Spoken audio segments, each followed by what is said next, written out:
Hello ladies and gentlemen, my name is Nikita, welcome to the CRYPTUS channel, and in today's video we're going to have a look at XRP. We will look at its functionality, the people and the companies behind Ripple XRP, and also at the price, the possible price of the coin, if they do accomplish everything what they have planned.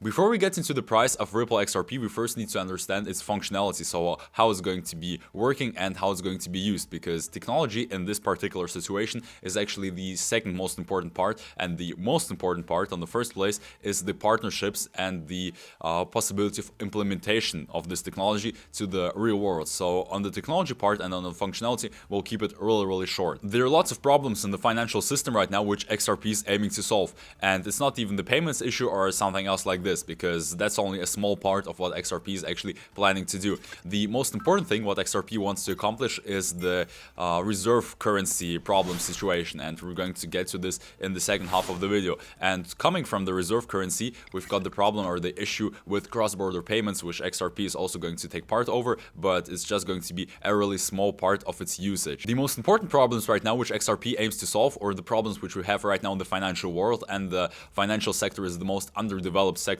basically of mostly all the economics and all the technologies which we have right now in our world, is first of all the long transactions, because the final settlement, it's important that we're taking not about the numbers on the bank account, but about the final settlement of a transaction takes for about 2 to 5 days if we take into account the cross-border payments. Also, a lot of fraud transactions are happening between cross-border payments and other payments, like basically 6% of the transactions of the official Visa and MasterCard statistics are just getting lost because of systems which are not meant to work with each other and have problems basically communicating and interacting. Also, the transactions are pretty expensive because they need to pay out for the bank employees and for the other banking stuff that needs to work, and to pay for the fraud payments, because again a lot of transactions are just being lost.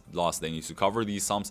And the other really important thing is fractal reserve in the banks, which we're going to talk about later, but it's actually the most important thing which XRP is going or wants to solve. Let's start with the technology of XRP, or basically how does it work and what XRP is able to do. XRP is a distributed ledger technology, so basically a blockchain, but it is a permissioned blockchain, meaning that all the validating nodes belong to either XRP or their partners, and there can be no other node set up without their permission. So basically it's like a closed, or again a permissioned blockchain, that's what it's probably called, and meaning that XRP and its partners make all the core decision about the evolving and the updates of the blockchain. So all decisions are left up to them, even though all the other people can connect to it and use their coins for transactions. And Ripple is the name of the blockchain, and XRP is the ticker for its coin, or basically how the coin is called. If we look at the XRP coin more exactly, then we will understand that there is a total of 100 billion XRP coins which will ever exist. So they are all pre-minted and there will be no more coins.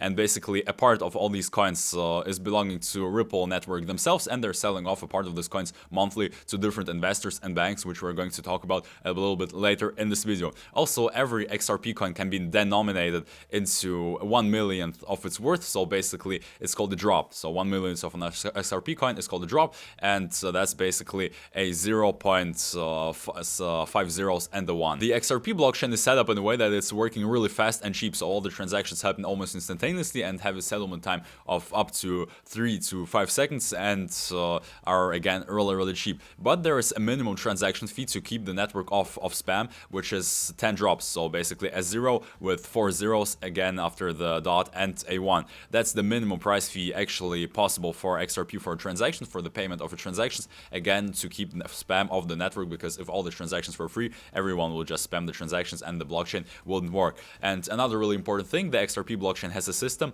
that counts basically the transactions you make, and the more transactions you make in a certain period of time, the more expensive the transactions for your account are getting. So if you've got a system built on XRP which requires a lot of transactions, then probably it's a good idea to spread the transactions between different accounts, because the more you do in a certain period of time, the more expensive the transactions will be for your account to keep the spam off the network. The blockchain of XRP can handle somewhere about 1,500 transactions per second, second. The blockchain of Bitcoin in comparison can handle 3 to 6 transactions per second, which is a lot less in comparison. And the blockchain of Ethereum about 20 to 25 transactions per second, not like it's written here 15 transactions per second, because that's outdated, because Ethereum did have some improvements on their scalability. So now we know that XRP is really fast and really cheap, and that a transaction on XRP on the blockchain costs like literally less than a cent. And so this is not the only blockchain that can provide this functionality, because there are a lot of other different blockchains which are extremely fast and cheap by now, but XRP was one of the first blockchains which managed to do this functionality and managed to accomplish these things. So what can we do with this info? Let's bring an example of how XRP might or should work once it's completely integrated, or at least a little bit integrated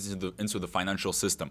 Let's say you want to make a bank transfer somewhere from Germany to the US, and of course in Germany you've got euros, and the US you've got American or United States dollars, and so you've got a German bank. You are making a transfer with a German bank with euros. The euros are in the bank, then converted into the reserved currency XRP. The XRP is basically liquidity on demand, so you're basically using it when you need to use it, and you're transferring the XRP over to an American or US bank. The US bank is then converting this XRP to the US dollar and handing it over to the recipient's account, so basically to your friend who wanted to receive a bank transfer. This whole process will take up literally just a few seconds, like maybe 10 to 15 seconds, because of these conversions, and so that's the easiest way it should work if we take into account minor changes to the financial system in the future. So basically that we have different national currencies and they're just tied to XRP as a reserve currency. There are of course also different scenarios, more extreme ones or more heavy ones of impact, like for example where the national currencies will be minted directly on the XRP blockchain, like for example the same euros and dollars,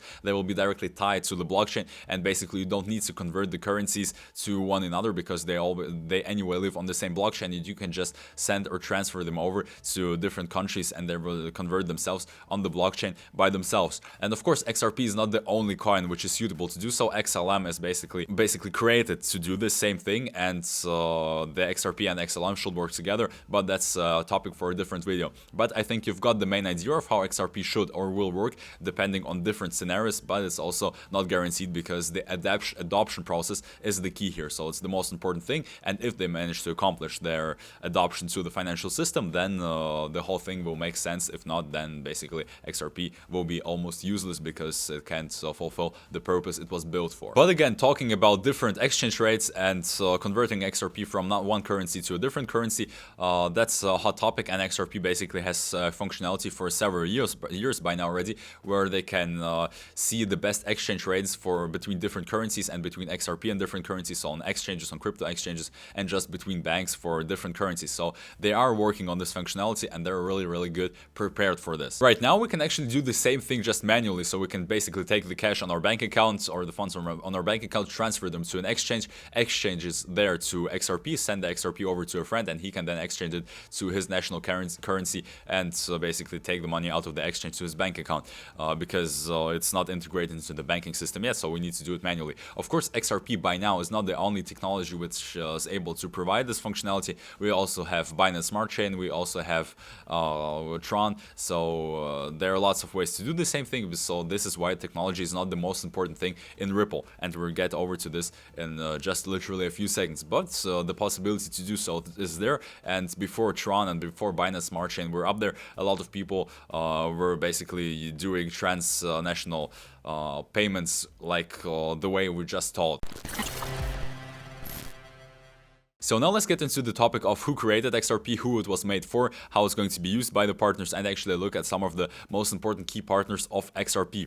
And basically, considering the team, it was founded by Brett Garlinghouse and David Schwartz, and also Jet McCaleb, who's left the team by now, basically already in 2013 or 2014. And all the people or all the team of main executives of XRP are really giants of the financial world or experts in the field who've worked there for tens and tens of years regarding the positions they're having right now, and no person is there actually by chance. Also, as we can see, the functionality that XRP can offer is nowadays really nothing special. There are even blockchains which are faster and even cheaper, if we are regarding this point, than XRP. So what is so special about XRP? Why is its market capitalization so high, and why is it so high on demand? So again, first of all, there's a really strong team with like giants of the financial world, and second of all, there are hundreds of financial institutions as partners of of RippleNet. And this is the most important thing because the team shows that it can accomplish tasks. It can accomplish tasks to certain periods of time, basically by the day they set the task to be accomplished,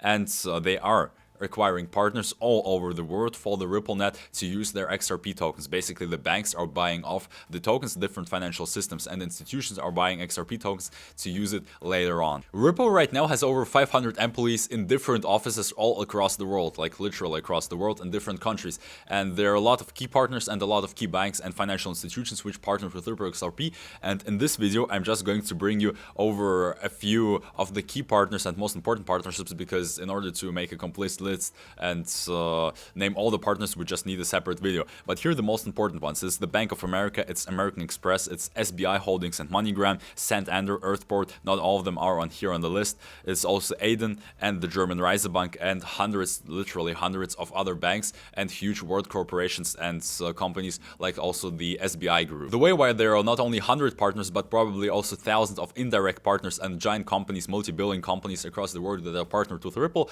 is basically just because Ripple has partners that serve other companies in their financial system, like for example Aiden again. And Aiden, basically what this financial system, what this thing does, it connects schemes like Visa and MasterCard to the merchants. Like for example, the Aiden is partnered with Uber, it's partnered with Nike, it's partnered with eBay, Netflix, Spotify, and a lot of other different companies. I guess, as I remember, even PayPal. And so basically Aiden is Ripple's partner, and this means that Ripple also indirectly partners with all the other companies which Aiden is partnered with. So there's this network of partnerships. Also, such giant investment funds like for example Vanguard are investing into Ripple, not directly into it of course, because this will be too obvious, but through companies it's a shareholder in. And basically these indirect investments, they won't be happening if Vanguard would be against these partnerships and these investments. Vanguard is a global investment group from the US which has shares and parts and assets in almost every global company and every corporation. And in some of these companies and corporations which are actually worth billions and trillions of dollars by themselves, he has about 10 to 15% of assets. And that's a big number because 1% of these shares, company shares and assets, is worth billions and billions of dollars. And by the state on January 2021, Vanguard has about $7.2 trillion in global assets under management, which is a tremendous number, and it's a true investment giant. And if the companies which are basically co-owned by Vanguard would not be allowed by Vanguard to enter Ripple XRP, then this won't be happening because Vanguard's voice is normally the last one in the discussion. But again, Vanguard is the shareholder of banks and companies which have investment in XRP. So for example, Vanguard Group owns 7% of the Bank of America, or Vanguard also owns almost 6% of American Express. So basically they do invest in these companies, and these companies for themselves again invest into Ripple XRP. So basically they're partnered with XRP, create some common technologies and evolve together. So basically they make their own payment network. The partnerships between banks and XRP and financial institutions and XRP may have two sides, or basically two main directions where they're facing. First of all, they're buying off XRP for later usage as a fractal reserve currency probably, and second of all for creating common payment systems. So they're creating a payment system between different banks, between different financial institutions, which will be trustless basically, and so which can be very effective, fast and cheap. These are the two main points where XRP, banks and financial institutions are meeting, and let's have a more precise look at this one. In order to understand how XRP will be used and implemented, we need to understand the problem which the banks of today are facing and how it can be solved. Basically, the main problem of the banks is fractional reserve. That's the way all the banks in the world used to make money and are making money right now. What fractional reserve is means basically that the banks only own some percent of money which they actually should own from the clients. Like for example, let's imagine I am depositing or you are depositing $100 into your bank account. The bank then stores 10% of this this money there, so literally $10, and 90% of this money is going out to loans and to credits to other people. These $90 are getting them back into the economy. Some other people are using it, and then a different person which has accumulated these $90, that's just a common example, is bringing them back to deposit in the bank. Then again, the bank stores 10% of this money to fractional reserve, so basically $9 from this, and gives out $81 as credits or loans again to other people. So basically they're using the same money over and over again, and because of this, in the end, they end up with about 3 to only 5% of the money actually in the bank from what they should have, owned or store in there. And this is basically why if everybody would go to the bank at the same point of time, the bank could never pay them, because they just don't have the needed amount of cash or assets in the bank, because it's all out to loans, basically because of fractional or partial reserve. The second part of the fractional reserve goes not for loans or for credits for other customers, but goes for cross-border payment section. So basically the bank has deposits in all the other different banks across the world to ensure these cross-border payments. So literally when we're making cross-border payments, it's not like they're sending cash over to a different bank, because that will take a little while, or a long while actually. How it works is basically you want to assume send $1,000 to a bank, I don't know, in India, doesn't matter actually, and then you go to the American bank or to the German bank, send it over to India, and what happens there, the money only moves on paper, and so basically the Indian recipient is receiving these $1,000 not from send cash to the other bank, but from fractional reserve, from the money the bank already stores in the recipient's bank. So this is how it actually works, and this is why the bank will never allow you to transfer more money than they have in their fractional reserve in the recipient's bank, because they won't be able to pay this sum out. And also the other thing is that it's always expensive and costly to move the money literally to India if they have to, if no contra transfer from India to America or to Germany would basically pass or happen. So this is the problem with fractional reserve. It's slow, it's expensive, and there is no liquidity on demand basically. Ripple wants to solve this problem with fractional reserves once and for all, and so I'm going to tell you how it's going to work, or how they plan on doing it in this video. And so right now many banks, many financial institutions partner with Ripple, as we've already seen in the previous part of the video, and these partnerships turned out to be something so normal for Ripple right now that they almost or have no price impact on Ripple whatsoever, because literally every day, every now and then, every like 2-3 days, a different bank, a different financial institution partners with the Ripple XRP. By buying XRP, the banks actually want to fill up their fractional reserve, which is filled to 3 to 5% right now. So basically they don't have the cash they're supposed to have all at the same time. So how it's going to work, the banks are buying the XRP, and so literally like really low prices right now, to the prices we are able to buy it, and the banks actually maybe are getting the XRP for discounted prices. We don't know this fact, so maybe they're buying it below the market price, but it's not profitable for them to sell the XRP right now off the market anyway, because they need to store it for the future. What will happen in the future then is XRP will be used by the banks, by their plan, as a fractional reserve currency. So it won't be the US dollar, it won't be the euro, it won't be any other currency, it will be XRP. And this will basically be the point of time where the XRP's price will skyrocket. So to cover up not the 3 to 5% of the fractional reserve the banks want to have, but they want to fill up all 100% of the fractional reserve. So imagine you bought XRP like literally for let's say 80 or 70 cents, and now XRP is worth $100. And again, when XRP will cost $100, then this will be a point of time where the fractional reserve of the banks will be almost filled, or they will be even have a little bit of extra money left over. So all the credits which they have given out to all the loans to the people and to other companies, they will just immediately cover them one-to-one, and so the bank will be completely, the fractional reserve will be completely full. This is actually the reason why we don't see big price growth or big price movements in XRP, regarding that a lot of banks and regarding lots of new partnerships and real usage of technology of XRP that's being implemented right now, because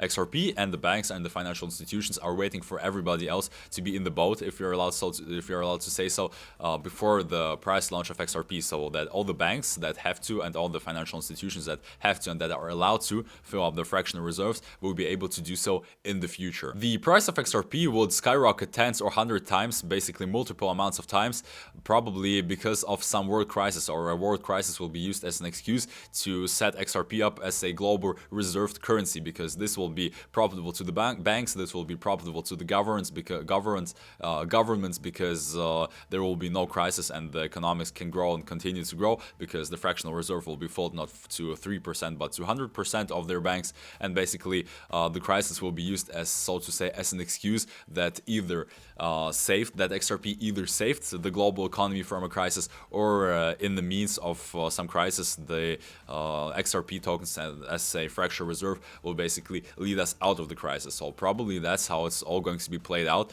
if XRP really manages to set up this new financial system, again, if they do to manage it. From here we will actually have the solution to the bank transfers, to the cross-border bank transfers, because if all the reserve currency or the fractional reserve of all the banks will be XRP, then we basically can just send XRP over, just as we said it in the beginning of the video, and the banks don't need to send out different currencies and store it in different banks, so the solution will come naturally. Again, the price of XRP is not growing right now because not all the partners, not all the banks and financial institutions which are supposed to own XRP and cover their fractional reserve don't own enough XRP right now. So XRP is still selling off their tokens to different banks, to different financial institutions, and the price won't grow before everyone who's supposed to be in will be in this, let's say, community. And once everybody is in, there are basically two possibilities for the XRP's price growth. Either there will be a price growth which will come temporarily, so basically step by step the XRP price will grow higher and higher, or the second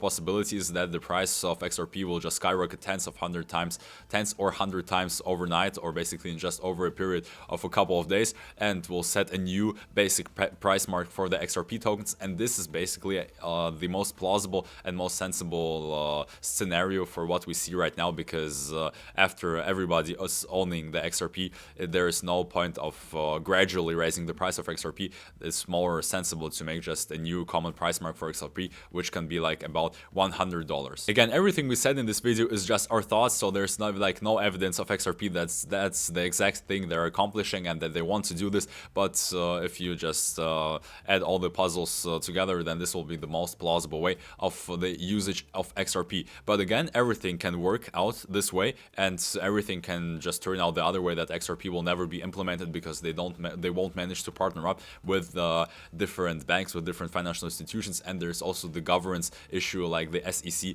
and so on. So this is just one of the possibilities, one of the best possibilities of the outcome for XRP. And now let's continue with it, so with the price of XRP, if this outcome will take place. Right now the price of XRP is not fundamental. It will be fundamental once everybody who wanted or who needs to buy XRP in order to accomplish some different things, like maybe payment in a store or a bank transfer, would buy XRP. And this, the plausible or sensible price for XRP to this point of time would be $500 to $2,000 once it's completely spread, once it's a fractional reserve currency, and this is the price, the sensible price for one token in order to cover up the most of the world's economy. So this is one of the most positive scenarios, or the realistic scenario, if XRP manages to become a fractional reserve currency. Now that's only one expectation. Of course, you also need to consider the other side, that XRP fails to make the partnerships, it won't be a fractional reserve currency, and basically if they don't partner and don't manage to do what they're planning to do,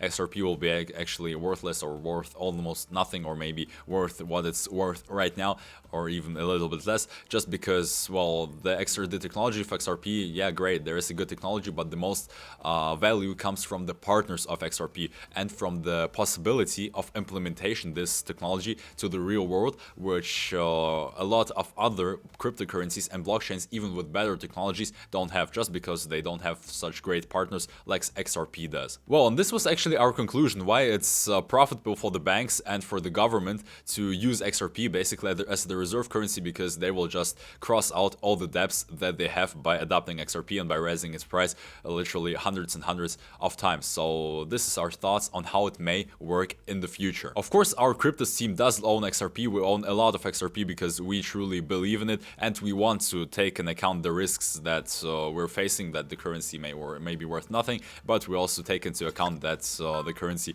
may be worth hundreds of dollars in the future. Nevertheless, this is is no investment advice. We just collected all the info that we had about XRP in this video to make a background for you, so you can continue with your own research and then take your own decision on buying or not buying XRP. Well, and that's actually it for the video. I really hope the video was interesting for you. I really hope the video was helpful for you and that you've learned something new, that you've got this new background of what XRP actually is, which great partners it does have, and what it wants to accomplish. And I thank you for watching this video. I really hope we will see each other in the next videos. So bye bye.